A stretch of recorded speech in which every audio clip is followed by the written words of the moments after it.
Hello students, today we'll be starting with the next topic of our chapter number 3, that is synthetic fibers and plastics. So our next topic is blended fibers. These are created when two or more different kinds of fibers are mixed together to create a new fabric. So blended fibers are made by different kinds of fibers. Fibers are blended to get the desired outcome, that is characteristics of both the fibers in one fabric. That means different characteristics of fibers which have been blended, they can be seen in one fabric. For example, terracotta, a blend of terylene and cotton. So terylene is a different fabric and cotton is different. So these two fibers are mixed together to form terracotta. It is used to make dress material. Second one is terry wool. It is a blend of terylene and wool. So terylene is different fiber, wool is different, both are mixed, blended, and you will get terry wool. So it is used as a substitute for woolen clothes. Third one is a blend of polyester and cotton fiber. It is crease resistance. Everyone of you must be knowing that 100% cotton fiber, it is very much crease it is having, and it gets wrinkled fast. So to make it wrinkle resistance or crease resistance, it is blended with polyester. So when the blend is there, that means blended fabric which we will get, then it will be crease resistant, so it will be more useful. Another one is a blend of cotton and lycra is more comfortable and stretchable, and it gives better fit rather than cotton fabric. So you must be knowing about cotton fabric. Every time we have to iron it and we have to take good care of it, but when we are blending it with lycra or means we are making it blended fiber, then what will happen, then it will become comfortable and more stretchable, and it will be more fit to our body, so it will look good. Then fifth one is acrylic and wool blend fabric. It is less expensive than 100% wool. All of you are aware that woolen clothes are generally expensive because they are made from wool of cashmere goat or sheep or some of the rabbits. So when it is blended with acrylic fabric, then what will happen, it will be less expensive and durable, more durable. Then coming to the next topic, it is advantages of synthetic fibers. First one is synthetic fibers have high tensile strength. Second is they do not wrinkle easily. Third is they easily regain their original shape. Fourth one is they are soft and can be easily stretched. Fifth one is these are durable and less expensive than natural fibers. So tensile strength here means, in first point we have just gone through that, high tensile strength. Tensile strength means to withstand the pressure,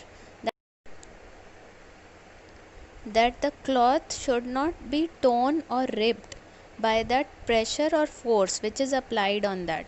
So mainly high tensile strength means to withstand the pressure and force, so that the cloth may not be get torn or ripped. Then second is they are wrinkle resistant, they do not wrinkle easily. Another one is that they regain their original shape very quickly.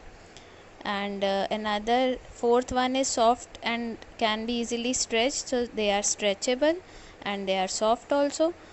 Last one is they are durable and less expensive, that we have discussed before also, that they have durability and they are less expensive than woolen clothes and cotton clothes.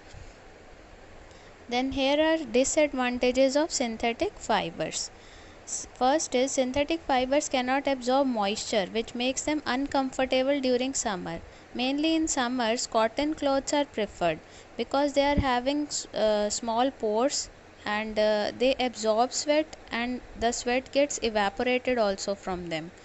so they are more comfortable, whereas in synthetic fibers there are no such pores, so they do not absorb the sweat and they stick to the skin, so as a result they will feel uncomfortable. Another second disadvantage is that they catch fire easily. Therefore, it is preferred that in Diwali season, during that Diwali days when you burn crackers, then synthetic cloths should not be worn by you. So everyone should take care at that time because these type of clothes are highly flammable. Third disadvantage is they cannot be ironed easily. Actually what happens when we iron them, then heat is given, and due to extra heat or more heat of that iron, they may stick to the iron and they do not get easily ironed. So for that case, soft or gentle ironing should be there, or you must not iron them because they easily regain their shape, so it is not advisable to iron these type of clothes. Our next topic is plastics. The word plastic was derived from the Greek word plastikos. Its meaning is able to be molded. All of you are aware that plastic can be recycled. That means it can be melted and molded again. So the classification of plastics is depending on the physical properties. Plastics are broadly classified as thermosetting plastics and thermoplastic. So there are two type of plastics. Thermoplastic can be molded again and again. It can be recycled. Whereas thermosetting plastics cannot be recycled and they cannot be molded again. So there is a difference between the plastics also. So here are some of the properties then. Properties of plastics. First is they are non-reactive. Plastics do not react with water and air. They are highly resistant to chemicals also. As a result of that, the laboratories or the chemistry labs you can see in our school also and colleges also, the chemicals are kept in plastic bottles because plastic is highly resistant to chemicals. It do not corrode. It do not react with water and air also. Next point is lightweight, strong and durable. Plastics are lightweight, they are easy to carry, they are strong, durable and can be molded into different shapes and sizes. And also they are cheaper than metals. So they are used in very much amount, and plastics therefore have become a problem also nowadays. Then the third property is poor conductor. Plastics are poor conductor of both heat and electricity. You are aware that if a thing is having plastic handle or there is plastic insulation on the wires, then there is prevention from electric shocks, or heat is not means the heat is not coming to the hand if we are touching it. So this is due to the reason that it is poor conductor of heat and electricity. Fourth one is flammable. Plastics are highly flammable, they melt and burn easily. PVC is a self-extinguishing plastic. PVC is polyvinyl chloride. It is self-extinguishing plastic. That means अगर इसमें fire लगेगा तो ये अपने आप ही extinguish हो जाएगा और वो इलेक्ट्रिसिटी जो हमारा कनेक्शन है उसको प्रोटेक्ट कर लेगा. Because PVC pipes and other things are used in water also, water system pipes of PVC, whereas it is used in electricity connections also. Then uses of plastics. First is it is used in healthcare industry like packaging of tablets, syringes, gloves. Then second is plastic. Special plastic cookware is used for cooking food in ovens. That is melamine. I think melamine is the cookware which is used in ovens. It is a special kind of plastic only. Then third one is Teflon is used for non-stick coating on cookwares. You have be aware about that non-stick cookwares that is having a coating, special type of coating, that is Teflon. Fourth one is PET bottles, which we have discussed before also, polyethylene terephthalate bottles. They are used for packaging mineral water and medicines. Polystyrene is used for making electronic items.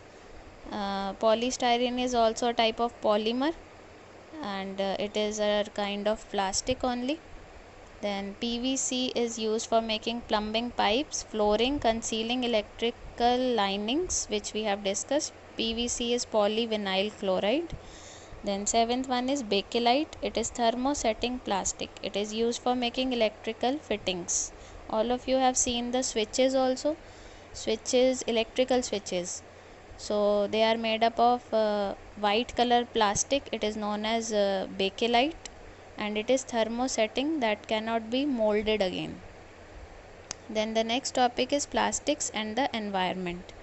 So here we will be discussing biodegradable and non-biodegradable things. Biodegradable materials which gets decomposed through natural processes are called biodegradable, like paper, wood, plant, animal waste, etc.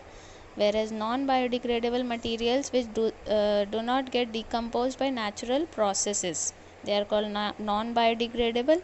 And plastics is such an example that non-biodegradable, they cannot be decomposed. So here we will face the problem, that means the environmental problem which is created by plastics, extra use of plastics. So as a result, it is causing pollution. So as plastics are non-biodegradable, they clog the drains, can choke the respiratory system of stray animals, and creates a threat to the environment. Then coming to the next and the last topic, that how we can solve this problem of plastics. So first of all, we should avoid the use of plastics, carry cotton or jute bags for shopping. Second is the biodegradable and non-biodegradable waste should be collected and disposed separately, that is in green and blue dustbins, that is biodegradable, non-biodegradable. Dry and wet waste are also separated and collected, and plastic should be recycled mainly, so it should be collected separately and given for recycling. Then third one is recycle and reuse the plastic. Fourth is always remember the 5R principle, that is reduce, you should use the plastic less. Reuse, you should reuse it again and again. Refuse, that means you should refuse the use of plastic, मना कर दीजिए आप कि हम plastic की bags, polythenes वो सब use नहीं करेंगे. Recycle is you should give the plastic things for recycling. And recover, recover means again and again we should use it, so that no more plastic should be generated and used. So this is for the chapter. Now our chapter number 3 is over with this topic.